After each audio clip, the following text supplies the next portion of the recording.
Rhea 31. Travel stories continue.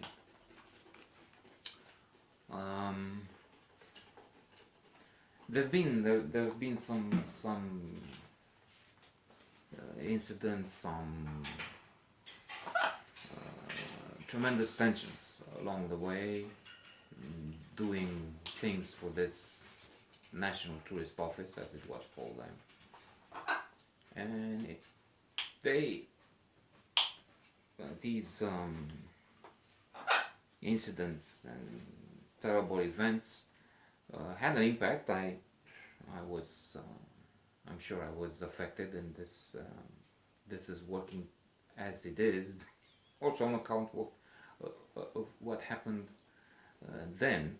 Without this, maybe a more serene, a more Zen-like mind would have been able to create a little better. On the other hand, Tal Ben Shahar says, learn to fail or fail to learn. So this worked as an educational process, I would say. My baby.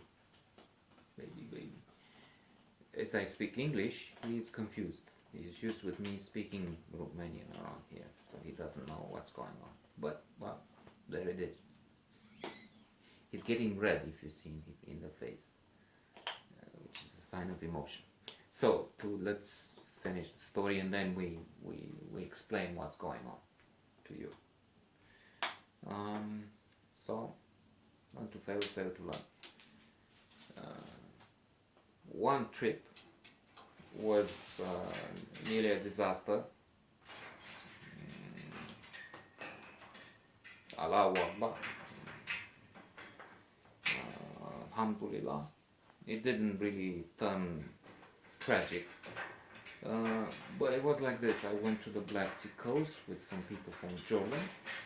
And then I took Sherika, my girlfriend at the time, on a ride, on a tour which would go to the Old Valley, Sibiu, and then Cluj, back to Brasov, and then Bucharest, with two groups of Israelis, and I was happy to meet them and see that we're going to have a good time. That's what I thought. Actually, on the way to Sibiu, I became very sick, very sick. I made my little show with the jokes, by the way, I'll have to say a few more. Let's have one work ethics. This Romanian guy finds a bottle, opens the genie is free, you have 3 wishes, set me free. Well, first, I want to be rich, have everything, cars, palace. There it is. I want to live in America. It's in America with all this. Third, be careful, last wish. The third and last wish, now I don't want to work a day in my life. And he was back in Romania again. It can be any other country, of course. The lax work ethic. There it was also a question, we pretend to work, they pretend to pay us. It was in the communist days. But let me get back to the tour. I was not working at all. I was in the back of the bus, sick. In Sibiu, in the evening, we called the ambulance, it was getting worse. And they asked me, what's going on, what do you do, what do you do in this hotel, what's your... Well, I'm a guide, I've been to the Black Sea. Oh, that's it. An epidemic of cholera was the thing which worried authorities at that point, because there were some cases in the Danube Delta, the area of the Black Sea.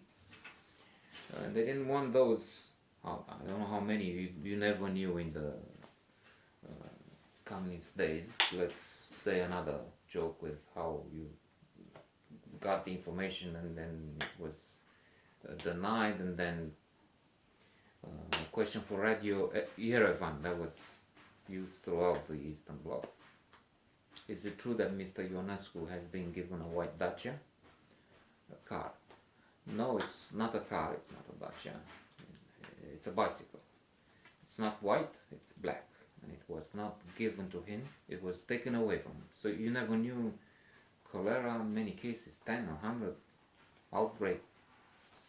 But it was something in the health system. They knew that they have to be careful, especially with people coming from the Black Sea coast, Delta, Danube Delta. So they said, with your diarrhea, fever, whatever the symptoms are, and I had them, you're a suspect. So they locked me in the hospital in Sibiu of infectious diseases, the pavilion, the area where they had those cases they were most afraid of. That is, it makes sense. You need to isolate when you have something, Zika virus, Ebola, as it happened with Ebola. You have to be careful and try not have it kill thousands or more. But for me it was bad. I was up for a good ride, lucrative, profitable journey with Sherika, my girlfriend, and I ended up in Sibiu. After a few days it turned out okay, and I was allowed to go back to Bucharest, and I got another actually interesting party from Israel. There were Druze. That's for the first time I met the Druze community from Israel, and football players. And we went to Brașov, and as it happens, ironically, I met with the other party as they were coming back from Cluj and their journey through the country. We met in Brașov because I was also sent to Brașov with this party of crazy, crazy in a good sense, party lovers, women fans, football players from Israel, Druze, loyal to Israel, fought in the army, but very hot-tempered, with a very hot blood, halas, yalla. Very soon they would argue, they were halas, yalla, halas, enough, yalla, let's go. We had a party of East German girls. They met and they had intimate relations. I didn't, no. I wished, but there were a couple of girls, the only girls I could get really close to were local. One of them to again refer to these intimate details, into kinky stuff. Kinky in the sense that she was into anal sex, which was maybe it is still, I don't know anymore, rare. So that's why kinky. It wasn't really something you every girl you met would love, would even accept. Actually, most of them wouldn't even think about it, contemplate it. Okay, bye bye, להתראות.